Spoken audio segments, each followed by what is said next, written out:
కాశ్మీర్ మీదన ఫీలింగ్‌తో కొంతమంది ఆ వైపుకి వస్తే, పోరాట యోధులకు వస్తే మాకేంటి తప్పు? అది కాశ్మీర్ వ్యవహారం భారతదేశం చేస్తున్న దాని వల్ల తప్పించి మా తప్పేమీ లేదు అన్నటువంటిది పాకిస్తాన్ ఇప్పుడు తెర మీదకి తీసుకొస్తున్నటువంటి వాదన.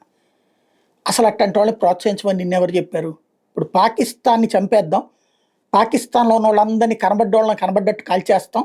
లేకపోతే అక్కడ ఉన్నటువంటి మతం మీద దాడి చేస్తామని ఇండియా నుంచి ఎవడన్నా ఎళ్తున్నాడా? భారతీయులు ఎక్కడా పాకిస్తాన్‌లో తీవ్రవాదం చేయట్లేదే. భారతీయులు ఎక్కడా కూడా హిందూ రాజ్యం కిందన పాకిస్తాన్ మారాలని ఎవరన్నా ఉద్యమం చేస్తున్నారా? ఎవరన్నా తుపాకీలు పట్టుకున్నారా? అక్కడ వాళ్ళు మతం మారతారా లేదా? మీరు బొట్టు పెట్టుకుంటారా? లేకపోతే గనక మీ మీ మతపరమైనటువంటి వస్త్రధారణ తీసేస్తారా లేదా? మేము చెప్పిన హిందూ వస్త్రధారణ ధరిస్తారా లేదా అని చెప్పి ఎవరన్నా చంపుతున్నారా అక్కడ? లేదే. భారతీయులు ఎప్పుడు ఆ పని చేయలేదే. భారతదేశంలో ఎప్పుడు అట్లాంటి తీవ్రవాదం రాలేదే.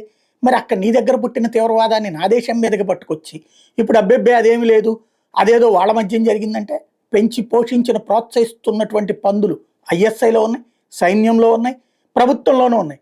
ఆ పందుల్ని కంట్రోల్ చేయకుండా భారతదేశానికి సంబంధించి ఏ తప్పు లేదని ప్రపంచానికి చెప్దాం అనుకుంటే, ప్రపంచవ్యాప్తంగా జరిగిన తీవ్రవాద దాడులలో దొరికినోళ్ళ చచ్చినోళ్లలో 60-65% మంది పాకిస్తాన్లో ట్రైన్ అయిన వాళ్ళే.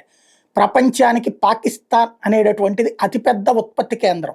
అది ఒక వస్త్రాల ఉత్పత్తో, మందుల ఉత్పత్తో, బియ్యం ఉత్పత్తో, గోధుమల ఉత్పత్తో కాదు, తీవ్రవాదుల ఉత్పత్తి.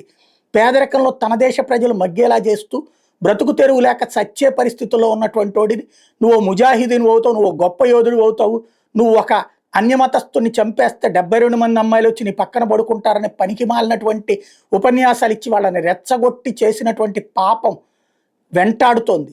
ఖచ్చితంగా భవిష్యత్తులో పాకిస్తాన్ అనేది 4 ముక్కలు కావడం ఖాయం. అది ఎవడూ చేయక్కర్లా, వాళ్ళ ముక్కలు చేసుకుంటారు. కాకపోతే చూస్తా కూర్చునేటటువంటి పరిస్థితే. అయితే ఈలోపు ఎప్పటికైనా బుద్ధి బుర్ర మార్చుకోగలిగితే, ఆ మధ్యన ఇమ్రాన్ అనేవాడు ఏదో కొద్దిగా మార్చి సెటరేట్ చేద్దాం అనుకున్నాడు, అంతకుముందు నవాజ్ సెటరేట్ చేద్దాం అనుకున్నాడు.